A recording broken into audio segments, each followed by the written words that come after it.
इस समय भारत में 5 करोड़ मुकदमे चल रहे हैं। 5 करोड़ मुकदमों से 5 करोड़ परिवार टेंशन में है।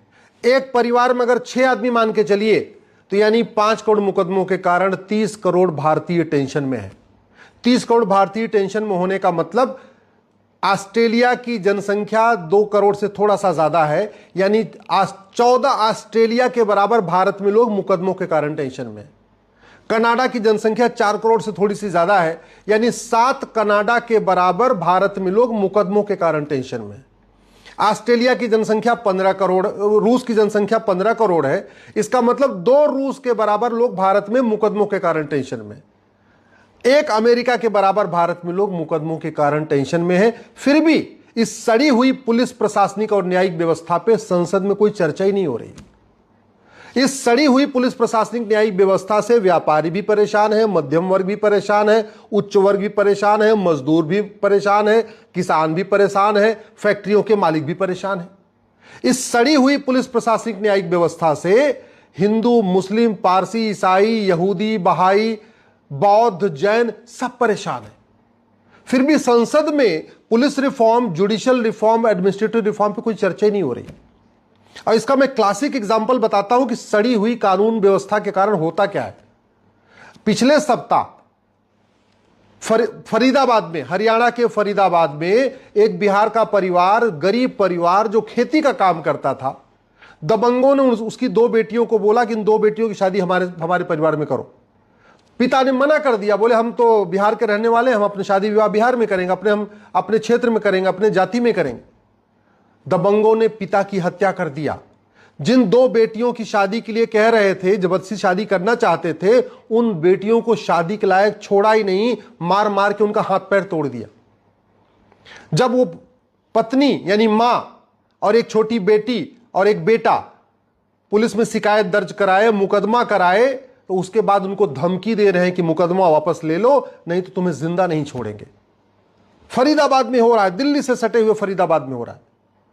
मैं बार बार कहता हूं, सिंगल इंजन की सरकार हो, डबल इंजन की सरकार हो या ट्रिपल इंजन की सरकार हो, जब तक कानून नहीं बदलेगा, जब तक police reform, judicial reform, administrative reform नहीं होगा, तब तक लोगों को न्याय नहीं मिलेगा। जब तक कठोर कानून नहीं बनेगा, जस्टिस विद इन ईयर लागू नहीं होगा, तब तक लोगों में कानून का खौफ नहीं पैदा होगा। भारत में सब बातें हो रही हैं, समाजवाद की बात, अंबेडकरवाद की बात, लोहियावाद की बात, दुनिया भर के चर्चा होती रहती है।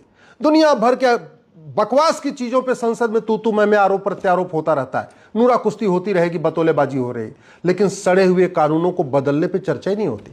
आप खुद भी सोचिए, पिछले 20 वर्षों में, या जब से आप टीवी देख रहे हैं, जब से आप अखबार पढ़ रहे हैं, कभी आपने सुना कि संसद में इस बात पे चर्चा हुई हो कि भारी पुलिस चार्टर लागू करो, जुडिशियल चार्टर लागू करो, एडमिनिस्ट्रेटिव चार्टर लागू करो, सिटीजन चार्टर लागू करो, 1 साल के अंदर लोगों को न्याय दो? इस पर चर्चा हो रही है क्या? दूसरा एग्जाम्पल आपको मैं उत्तर प्रदेश का देता हूं। 1985 में 10 बीघे जमीन जो थी, वो जो शंकर जी के नाम पे थी, शिव मंदिर के नाम पे थी, उस जमीन का विवाद शुरू हुआ। केवल उसमें इतना तय होना था कि रघुवीर मिश्रा 31 मार्च को मरे कि 2 अप्रैल को मरे। अरे ये पता करना बहुत आसान है। जो कह रहा है 31 मार्च को करे, मर गए, उनका narco polygraph brain mapping test कर लो। जो कह रहा है 2 अप्रैल को मरे, उनका narco polygraph brain mapping test कर लो। 2 दिन के अंदर पता चल जाएगा रघुवीर मिश्रा किस दिन मरे। 40 साल बीत गया, अभी तक ये नहीं तय हो पाया कि रघुवीर मिश्रा 31 मार्च को मरे कि 2 अप्रैल को मरे। 40 साल बीत गया, अभी तक जौनपुर में यह नहीं तय हो पाया कि असली वसीयत किसकी है और नकली वसीयत किसकी है। मुकदमा चलता जा रहा है, चलता जा रहा है, चलता जा रहा है, और आज भी वो मुकदमा सबसे निचले स्तर पे है, जिसको कहते चकबंदी अधिकारी। चकबंदी अधिकारी मुकदमे का डिसीजन 40 साल में नहीं कर पाया।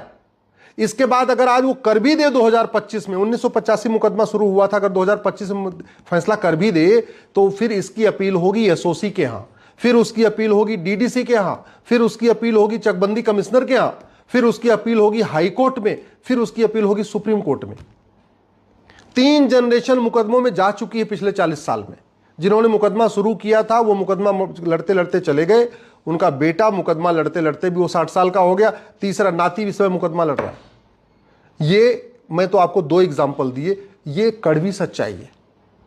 पंचकुला के कर्नल कबोत्रा, जिन्होंने भारत के लिए युद्ध लड़ा था पाकिस्तान से, 1971 का वॉर लड़ा था, वो कर्नल कबोत्रा के घर पे कब्जा हो रखा है, अपना घर नहीं छुड़ा पा रहे, पिछले 25 सालों से अपने घर को वापस लेने के लिए लड़ाई लड़ रहे हैं पठानकोट में, उनका मुकदमा चल रहा है। ऐसे अनेक एग्जाम्पल है, सुबह से लेकर शाम तक समाजवाद, राष्ट्रवाद, अंबेडकरवाद, लोहियावाद, मार्क्सवाद, लेनिनवाद, दुनिया भर की बकवास चीजें होती रहती है, लेकिन कभी ढंग से वास्तव में जिससे लोगों को न्याय मिले इस पर चर्चा ही नहीं हो रही है। 1985 में जब आज के 40 साल पहले मुकदमा शुरू हुआ था उत्तर प्रदेश में, उसके बाद अब तक 20 मुख्यमंत्री बदल चुके हैं।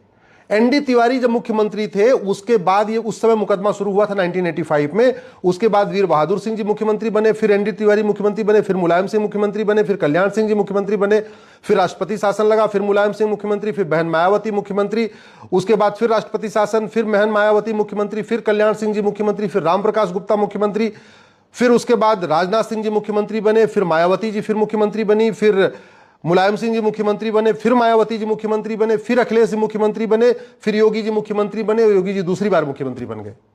लेकिन मुकदमा आज भी जौनपुर का जो 10 बीघे जमीन का मुकदमा है, जो मंदिर की जमीन है, मंदिर की जमीन का मुकदमे का फैसला 40 साल हो चुका है, अभी तक वहीं का वहीं चकबंदी अधिकारी के यहां। इस 40 साल में 10 लोग तो प्रधानमंत्री बन चुके हैं।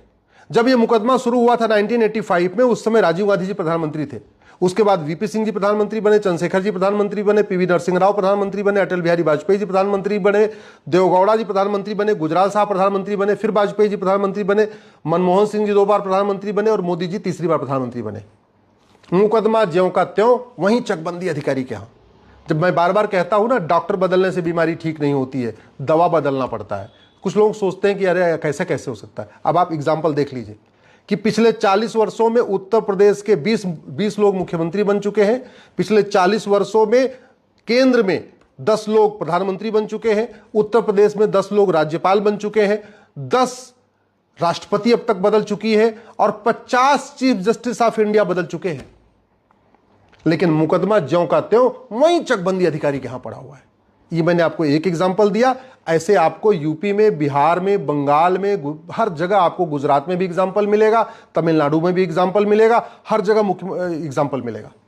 लेकिन संसद में न जस्टिस विद इन ईयर के ऊपर चर्चा हो रही है, न पुलिस रिफॉर्म पे चर्चा हो रही है, न जुडिशियल रिफॉर्म पे चर्चा हो रही है, न एडमिनिस्ट्रेटिव रिफॉर्म पे चर्चा हो रही है, न इस घटिया पुलिस एक्ट को बदल के नया एक पुलिस चार्टर लागू करने पे चर्चा हो रही है कि जहां 1 घंटे के अंदर एफआईआर होगा और 1 महीने के अंदर जांच पूरी होगी, न इस 1908 के सिविल प्रोसीजर कोड के ऊपर चर्चा हो रही है। ये इतनी घटिया है कि तारीख पे तारीख, तारीख पे तारीख, तारीख पे तारीख, आप देख लीजिए 40 साल से केवल तारीख मिल रही है और कुछ नहीं मिल रहा है।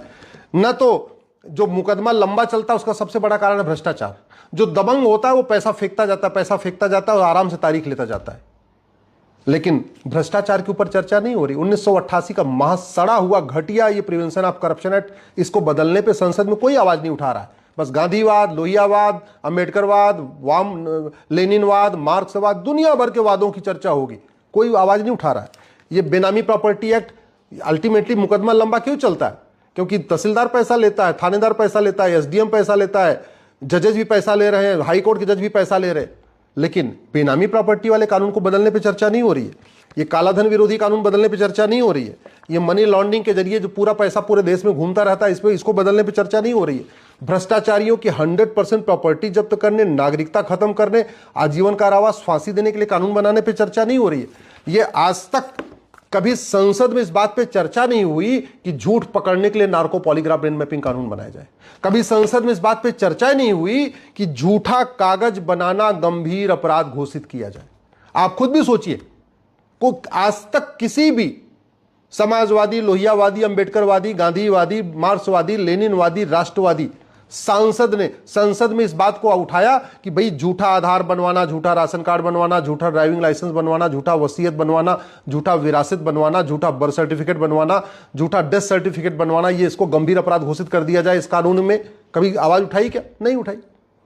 झूठ पकड़ने के लिए नार्को पॉलीग्राफ ब्रेन मैपिंग कानून होना चाहिए, इस पर किसी ने आवाज उठाई क्या?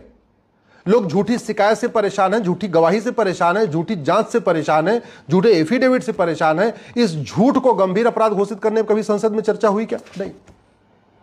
मैं कई बार कहता हूं, ये जो दुनिया भर का पाखंड चल रहा है ना, इससे आम जनता दुखी है, परेशान है, कराह रही है। लेकिन उसको कोई रास्ता नहीं मिल रहा है, वो करे क्या।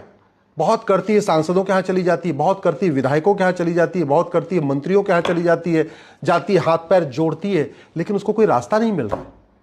और ऐसे लगता है कि आंखों का पानी खत्म हो चुका है। लोग पीड़ित हैं, जो परेशान है ना, जिसकी बेटी का बलात्कार हो जाता है, जरा उस पिता से पूछिए।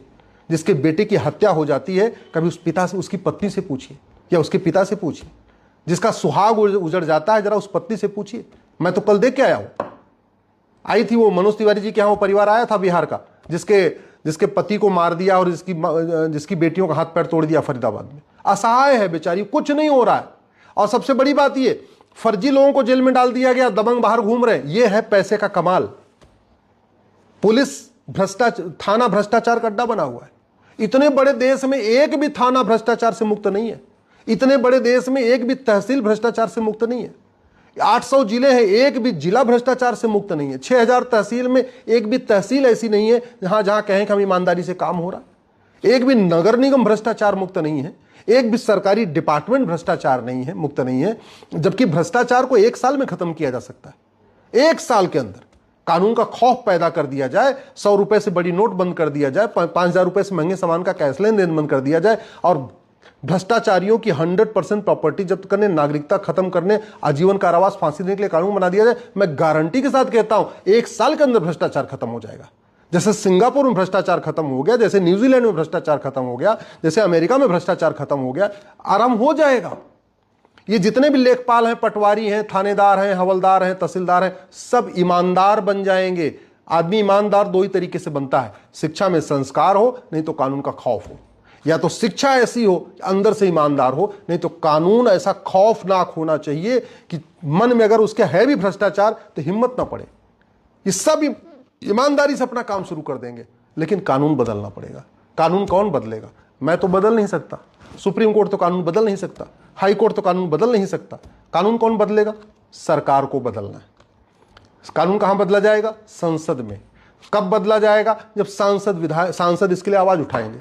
दुर्भाग्यवश सांसद केवल और केवल रोज एक नई चीजों पे गुमराह कर रहे हैं आम जनता को। कभी गांधीवाद के नाम पे गुमराह कर रहे हैं, कभी समाजवाद के नाम पे गुमराह कर रहे हैं, मार्क्सवाद के नाम पे गुमराह कर रहे हैं। और दुख इस बात का है कि हमारी खबर पालिका भी लोगों को गुमराह कर रही है, असली मुद्दों पे चर्चा नहीं करवा रही है। 5 करोड़ मुकदमों से 5 करोड़ परिवार टेंशन में है, 30 करोड़ लोग टेंशन में है। न इस पे विधायिका में चर्चा हो रही है, संसद में चर्चा हो रही है, न इस पे सुप्रीम कोर्ट में चर्चा हो रही है, और न इस पे खबर पालिका में चर्चा हो रही है। कोई न्यूज चैनल इस पे डिबेट करने के लिए तैयार नहीं।